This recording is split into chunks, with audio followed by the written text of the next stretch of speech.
Good evening everyone, today we're going to be talking about the NGS headline, but the first thing I want to talk about is of course the new class which is coming next month. It's not coming this month, it comes next month. It is not called the Summoner class, it is called the Waker. And the best part about it is Maron, my favorite pet, is still in the game. For those who don't know who Maron is, it's literally a gigantic pet that grows bigger and bigger into a gigantic C4. You yeet it into the boss and it explodes and deals billions of damage and insta-gives everything. It's my favorite pet and it's still in the game. Oh yeah. But before we continue on with the video, if you're new to the channel, I upload NGS content daily. So if you do play this game, I would really appreciate a subscribe as it really helps out the channel. Anyway, without further ado, let's begin the video.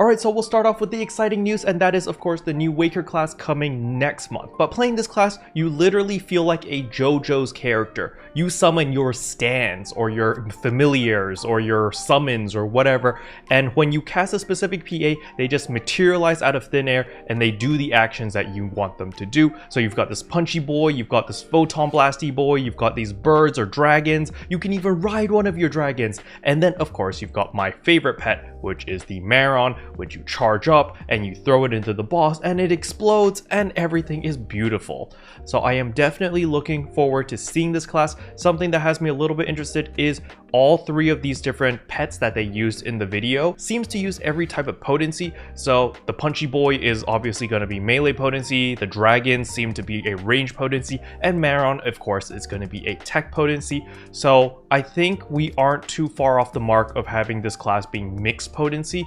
Now some people might be a little bit upset and be like, Kara, why are you so obsessed about mixed potencies? And the reason for this is because if you can mix and match and choose what type of potency you want to use, you can lower your upgrading costs through the capsules. So for example, melee potency is very expensive to make. For example, Frostal Soul is very expensive. But if you go the Crocodilla Soul or if you go the Am Soul, so that is range or technique damage, those souls are extremely cheap compared to the melee ones. So if you're able to mix and match all these different potencies in order to build a specific build catered towards your personal playstyle, you can save a lot of money. So for example, in my particular case, I want to go Maron. I only care about Maron. I don't care about the punchy boy. I don't care about the dragons. I just want to go full glass cannon, ultimate Maron build. I chuck this pet in, I one-shot everything, and I yeet myself out of that map. That's my build. It's literally the Megumin explosion one-shot build, and I do it once and I'm done and I'm useless then. And that is pretty much the build that I want to go for. And so if it goes technique, well then it's going to be a lot cheaper to build technique instead of focusing on range or focusing on melee or focusing on all of them, etc, etc. And that is why I am quite excited about this whole mixed potency type of thing.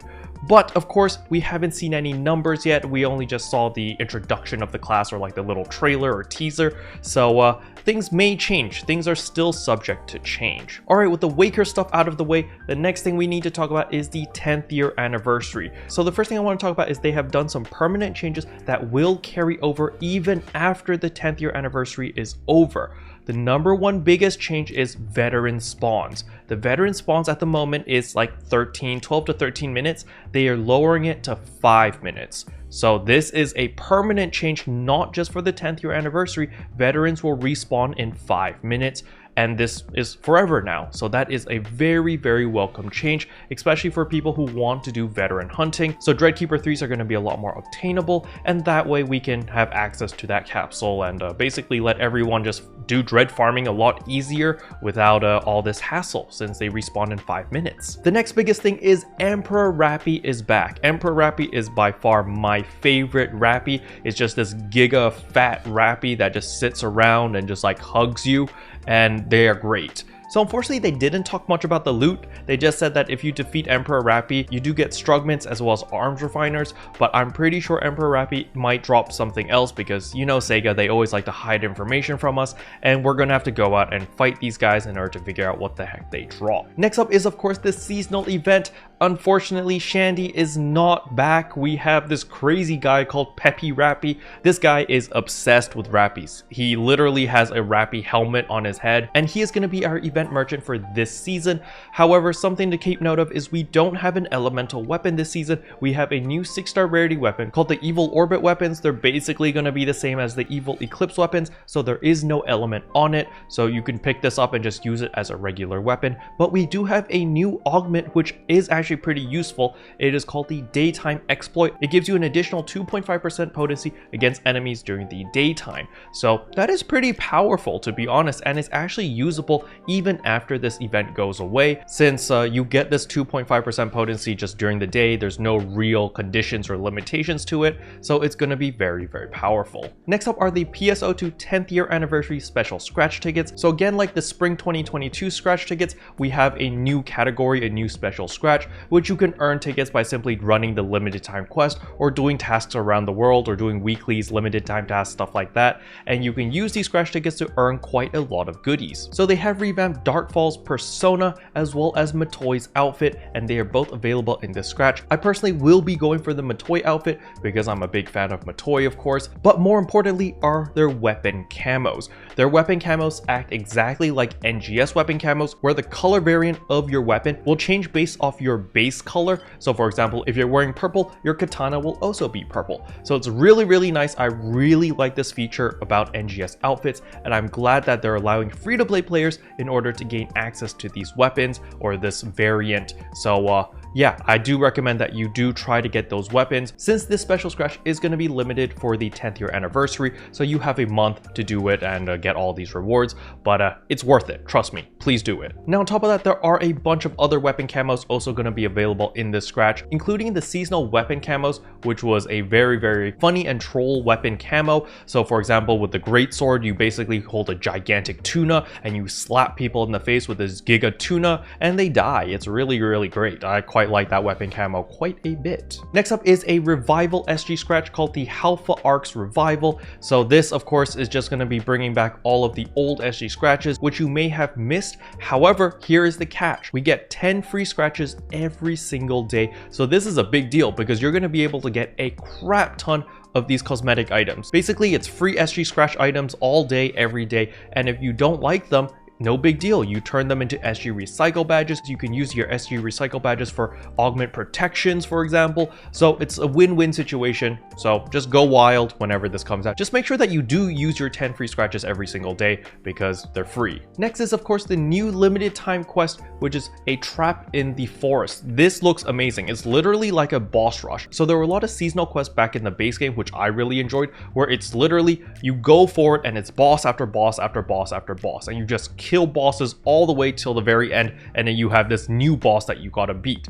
This is literally that. So you're going to be starting in Aleo, you kill the bosses, you go over to Raiment, you kill those bosses, you go over to Kavaris, kill those bosses, and then at the very end you get the special boss, you defeat them, and boom, there is a chance of spawning the Emperappy. If you do, that's great, you beat the crap out of the Emperappy, you get all of the good loot. So I think this is going to be a great addition to the game. Unfortunately, this is not a permanent addition. However, I'm sure Sega's probably going to be looking for our feedback regarding this. If a lot of people like it and a lot of people are spamming it over and over, then they might decide to keep it or add triggers or something along those lines for this type of content. But I personally really like this because think about it, it's a boss rush, which means you're going to be getting boss capsules. So this might be a very easy way to farm up for all the different capsules that you need in order to upgrade your armors as well as your weapons. So I will be testing that when this is out because this looks really fun, and the best thing is, of course, it doesn't require any triggers. There are no requirements. You can just jump straight into it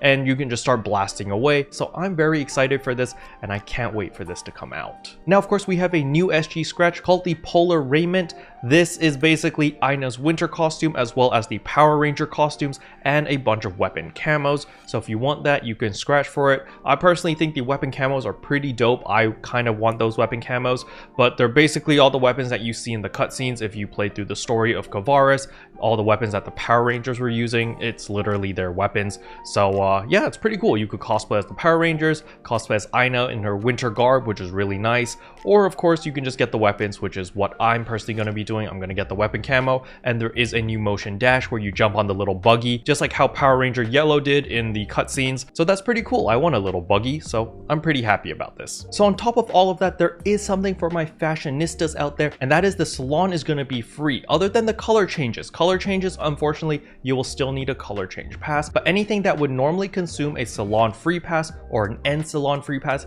is going to be free. You do not need any of those passes, so you're going to save a ton of star gems or those passes if you want. And basically you can change your outfit as much as you want. You can change your face, your hair, your sliders, your bust, your butt, anything you want. You can go wild in the salon, and it's free for the entire month. And that's kind of a big deal.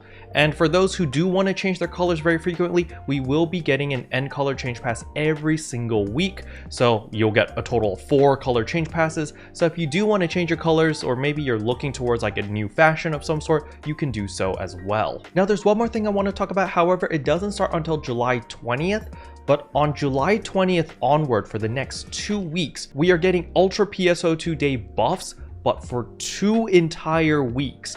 That means everyone, regardless whether you're free to play or you're premium, you get 50% increased rare drop rate, and you get 20% increased EXP gain. And this lasts for 2 weeks across the board for everyone. This is a gigantic buff for everyone, because the way that I see rare drop rate is rare drop rate doesn't seem to do jack until you get it to like 100%. Once you get 100% rare drop rate, then you can start feeling the difference. And with this extra 50% boost from Ultra PSO2 double week, I guess, you can pretty much get like 200% rare drop rate pretty easily. And I'm pretty sure with that much rare drop rate, we might be able to see a little bit more 7-star weapons dropping here and there. Now, of course, on July 27th, we will also be getting the Stella Grace event. Stella Graces are very important. They're a good source of star gems. However, in this specific event, they've buffed it. All of the Stella Graces are gold variants, so there's no bronze or silver anymore. They're all gold across the board, which means you can literally just open any of them and you will gain the maximum reward, which is really nice. And they also said that they buffed the amount of capsules that you get, as well as the rarity of capsules that you get. So definitely look forward to seeing maybe Mastery 4s coming out right off these Stella Graces. If that happens, holy crap, people are going to go crazy. I'm pretty sure it's going to be Mastery 3s, but if they throw in a Mastery 4, that is nuts. Oh right, something that I didn't mention about the event shop. The event shop does sell Blizzardium, so there you go. We got Blizzardium from the event shop. I'm very surprised, and good job, Sega. You surprised me. Very good job. Now there's a whole bunch of other stuff, so I do recommend you watching the NGS headline yourself if you want all the nitty-gritty details. I just covered all the things that were exciting for me. So in conclusion, this update, the 10th year anniversary, is okay. You know, there's a lot of free stuff going on. There's a lot of stuff to do. There's a lot of seasonal points to farm for, because of course you can get your Blizzardium from the event shop. There's going to be a new 6-star rarity weapon, which does not have an element, so it might be worth using. There's going to be enhancement and augmentation boosts for this entire duration. So that's a 10% augmentation aid, by the way. So let's say that you want to put Mastery 4 on your weapon. You use 1 capsule, so that's 8%. So you get that 10%, so that's 18%. You put a 20% booster, and boom, you get 38% chance of getting it onto your weapon using 1 Mastery 4 capsule, and that might actually save you quite a bit of money, as you know, you have a slightly higher chance. Instead of the regular 28%, it's 38%. So maybe take advantage of that. Special thanks to all the members for supporting the channel. It really means a lot to me. Thank you again. But yeah, that's all I wanted to cover in today's video. Hopefully you guys enjoyed it. If you did, I would appreciate a like and a subscribe, and I'll see you guys in tomorrow's video. Bye! Can I say except you're welcome?